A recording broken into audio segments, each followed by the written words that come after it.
Inflation का यह तीसरा वीडियो है। हमने अपने विगत 2 वीडियो में व्हाट इज इन्फ्लेशन तथा डिफिनेशन ऑफ इन्फ्लेशन तथा टाइप्स ऑफ इन्फ्लेशन तथा कॉजेज ऑफ इन्फ्लेशन को जाना था। इस वीडियो में हम यह जानने का प्रयास करेंगे किस प्रकार से मुद्रास्फीति का प्रभाव अर्थव्यवस्था पर पड़ता है, यानी इफेक्ट ऑफ इन्फ्लेशन को जानेंगे। चलिए इफेक्ट ऑफ इन्फ्लेशन को हम देखते हैं। मूल्य स्तर में स्फीति की वृद्धि के फलस्वरूप मुद्रा की क्रय शक्ति में निरंतर कमी एक ऐसी भयावह स्थिति है जो आर्थिक विषमता, सामाजिक असंतोष, भ्रष्टाचार तथा नैतिक पतन, दिखावटी समृद्धि, साधनों का गलत ढंग से बंटवारा आदि को जन्म देती है। यानी जैसे स्फीति होती है, स्फीति के बाद मुद्रा की क्रय शक्ति में निरंतर कमी आ जाती है और मुद्रा की क्रय शक्ति में निरंतर कमी आने से समाज में आर्थिक विषमता, सामाजिक असंतोष, भ्रष्टाचार आदि को बढ़ावा मिलता है। इफेक्ट ऑफ इन्फ्लेशन को हम 2 भागों में बांट सकते हैं। पहला इकोनॉमिक इफेक्ट, दूसरा सोशल एंड पॉलिटिकल इफेक्ट।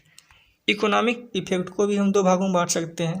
पहला होगा effect of production and employment, यानी उत्पादन तथा रोजगार पर प्रभाव, और दूसरा है effect of income and distribution of asset, यानी इनकम तथा संपत्ति के वितरण पर मुद्रास्फीति का प्रभाव।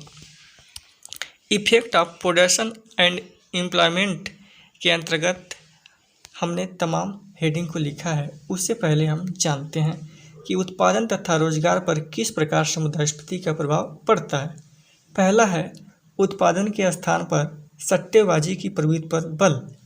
जैसे इन्फ्लेशन होता है वैसे ही व्यक्ति के पास अधिक पैसा आता है और व्यक्ति यह जानता है कि आज जो मूल्य स्तर है वह कुछ समय बाद ही वह मूल्य स्तर तेज गति से वृद्धि करेगी। यानी व्यक्ति सट्टेबाजी की प्रवृत्ति को बढ़ावा देता है। व्यक्ति सट्टा लगाता है, किसी भी वस्तु या किसी भी क्षेत्र में वह सट्टेबाजी लगाता है। वह निवेश करना पसंद नहीं करता है, यानी उत्पादन के स्थान पर वह सट्टेबाजी की प्रवृत्ति पर अधिक ध्यान देता है।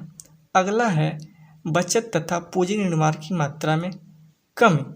जानते हैं हम मुद्रास्फीति जैसे ही होती है वैसे ही मुद्रा की क्रय शक्ति घट जाती है और क्रय शक्ति इतना घटती है कि वह अपनी ज़रूरत की चीज़ों को भी पूरा नहीं कर पाता है।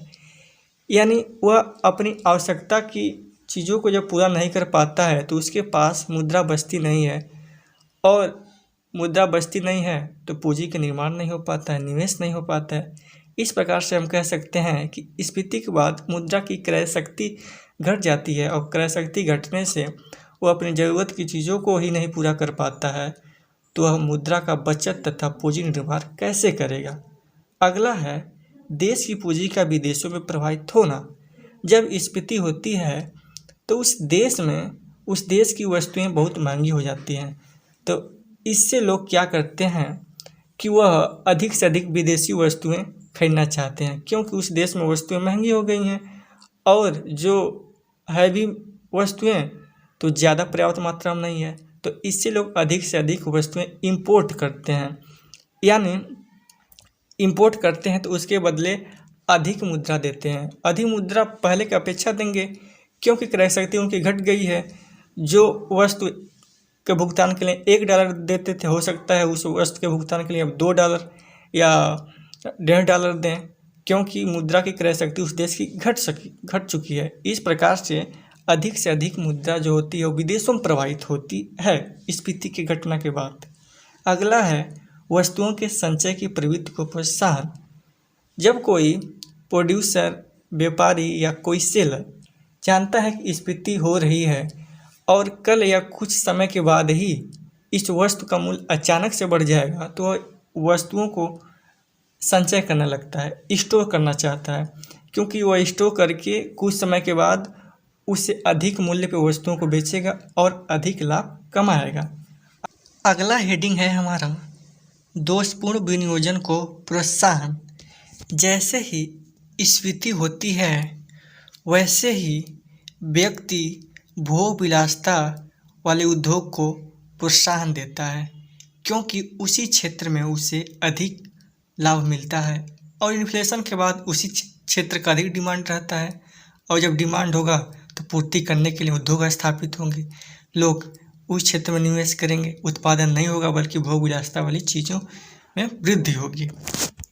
अब हम effect of income and distribution of asset के अंतर्गत हम कुछ हेडिंग को देखेंगे, जिसमें पहला है हमारा व्यापारिक वर्ग। जैसे इन्फ्लेशन होता है वैसे ही व्यापारिक वर्ग को लाभ मिलता है, क्योंकि जिस अनुपात में लागत बढ़ता है उससे कहीं अधिक अनुपात में लाभ बढ़ता है।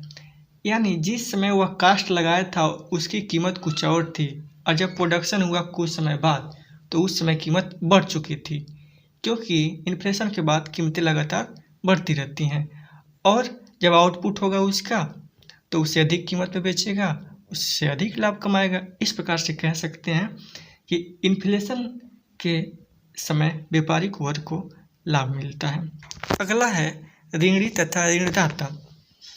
इन्फ्लेशन के समय ऋणी को लाभ तथा ऋणदाता को हानि होती है, क्योंकि जिस समय ऋणदाता ऋणी को कर्ज दिया रहता है उस समय उस मुद्रा का क्रय शक्ति अधिक थी, लेकिन जैसे इन्फ्लेशन हुआ और इन्फ्लेशन के समय यदि वह अपना ऋण चुका रहा है ऋणी ऋणदाता को तो उसमें क्रय शक्ति घट गई होती है। एक उदाहरण के द्वारा हम समझ लेते हैं। मान लीजिए ऋणदाता जिस समय ऋण दिया उस समय जो क्रय मान लीजिए 1000 का ऋण दिया और मान लीजिए उस समय जो 1 रुपया में 5 वस्तुएं मिलती थी, यानी 1000 से वह 5000 वस्तुएं खरीद सकता था। लेकिन जब इन्फ्लेशन हो गया और अब 1 रुपया में एक ही वस्तु मिल रही है, यानी अब 1000 वस्तु मिल पाएगी 1000 में।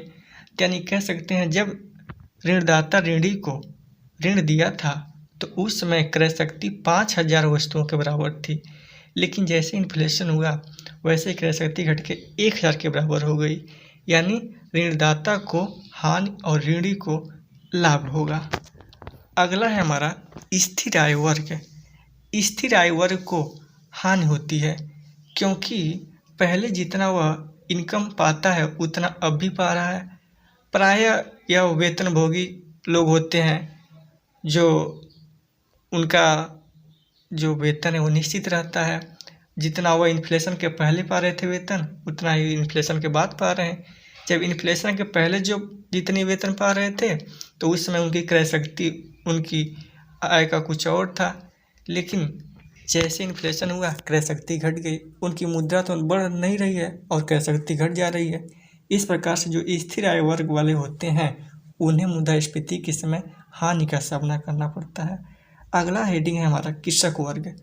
कृषक वर्ग को लाभ होता है। जिस प्रकार से व्यापारिक वर्ग को लाभ होता है उसी प्रकार से कह सकते हैं हम कृषक वर्ग को लाभ होता है, क्योंकि जैसे इन्फ्लेशन होता है वैसे अधिक से अधिक खाद्यान्न जो चीज़ें रहती हैं उसकी डिमांड अधिक रहती है और जब डिमांड अधिक रहेगा तो स्वाभाविक है उसकी प्राइस अधिक रहेगी। अब प्राइस अधिक रहेगी तो जो किसान है उसे अधिक कीमत पर बेचेगा और अधिक लाभ प्राप्त कर पाएगा। इस प्रकार से हम कह सकते हैं इन्फ्लेशन के समय कृषक वर्ग को लाभ होता है। अगला हेडिंग है हमारा उपभोक्ता वर्ग। यदि हम उपभोक्ता वर्ग की बात करें तो समाज में उपभोक्ता वर्ग के 2 वर्ग होते हैं। एक वह वर्ग होता है जिसकी आय बढ़ रही है निरंतर, एक ऐसा वर्ग है जिसकी आय निश्चित है। यानी इन्फ्लेशन के समय जैसे जैसे जो मूल्य स्तर बढ़ रहा है तो उसकी आय भी बढ़ रही है, और एक वर्ग है भले से मूल्य स्तर बढ़ रहा है लेकिन उसकी आय वहीं की वहीं है। तो हम पहले ही बता चुके हैं कि जिसकी आय निश्चित रहेगी यानी स्थिर रहेगी उसे हानि का सामना करना पड़ेगा, लेकिन जिसकी आय निरंतर बढ़ रही है मूल्य स्तर के साथ साथ उससे लाभ होगा। इस प्रकार से उपभोक्ता वर्ग में एक वर्ग को लाभ और एक वर्ग को हानि होगा। अगला हेडिंग है हमारा विनियोजक। विनियोजक को हम ऐसे समझते हैं कि सिक्योरिटी 2 प्रकार की होती हैं। एक ऐसी सिक्योरिटी होती है जिन पर आय की प्राप्ति की दर, ब्याज की दर स्थिर रहती है, और दूसरी एक ऐसी सिक्योरिटी होती है जिनमें आय की दर या लाभांश जो है दर उद्योग में लाभ की मात्रा पर निर्भर करता है। ऐसे समझिए, मान लीजिए हमने किसी कंपनी में शेयर खरीदा और इस शर्त पे शेयर खरीदा कि जैसे जैसे उस कंपनी को यदि प्रॉफिट होगा वैसे वैसे हमें अधिक मात्रा में लाभ मिलेगा, हमें भी हमारी लाभ की मात्रा बढ़ाई जाएगी। और मान लीजिए हमने एक अलग कंपनी में शेयर खरीदा जहाँ पर हमने इस शर्त पे खरीदा कि आप कितना हो लाभ कमाइए, हमारा जो लाभ रहेगा वो निश्चित रहेगा। यानी यदि इन्फ्लेशन होगा तो जिस व्यक्ति की लाभ कंपनी में बढ़ती लाभ के साथ साथ उसकी भी लाभ बढ़ रही है तो उससे लाभ होगा। लेकिन वह व्यक्ति जो उस कंपनी में शेयर लगाया है जहां पर उसकी लाभ निश्चित है और उस कंपनी की लाभ इन्फ्लेशन के समय बढ़ रही है तो उससे हानि का सामना होगा। इस प्रकार से कह सकते हैं कि विनियोजक में एक विनियोजक को लाभ और दूसरे विनियोजक को हानि होगी। इन्फ्लेशन के इकोनॉमिक इफेक्ट तो भयावह होते ही हैं, सोशल तथा पॉलिटिकल इफेक्ट भी कम भयावह नहीं होते। हम अब सोशल एंड पॉलिटिकल इफेक्ट को देखेंगे। जो पहला हेडिंग है, राजनीतिक तथा सामाजिक क्रांतियों का जन्म। जब इन्फ्लेशन होता है तो मूल्य स्तर में तीव्र वृद्धि होता है, जिससे परिवार के भरण पोषण की कठिनाइयाँ तक बढ़ जाती हैं और आर्थिक विषमता हो जाती है, जिसके कारण सामाजिक तथा राजनीतिक असंतोष को बढ़ावा मिलता है।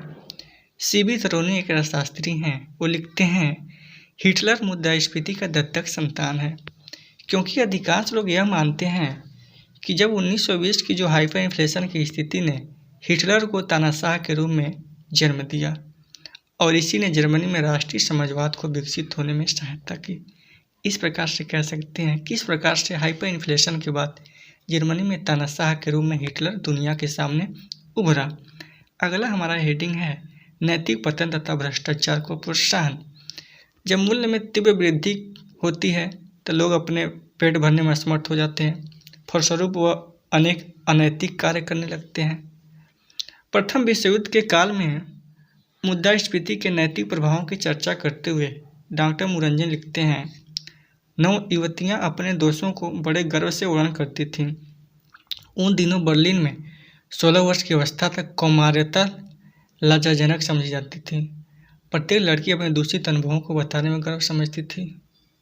इस प्रकार से हम कह सकते हैं किस प्रकार से इन्फ्लेशन के समय लोगों की नैतिकता में पतन हो जाता है। वह भोग विलासिता को सामान्य समझने लगते हैं और भोग विलासिता में वह निवेश भी करते हैं। इस प्रकार से हमने इस वीडियो में इफेक्ट ऑफ इन्फ्लेशन को जाना।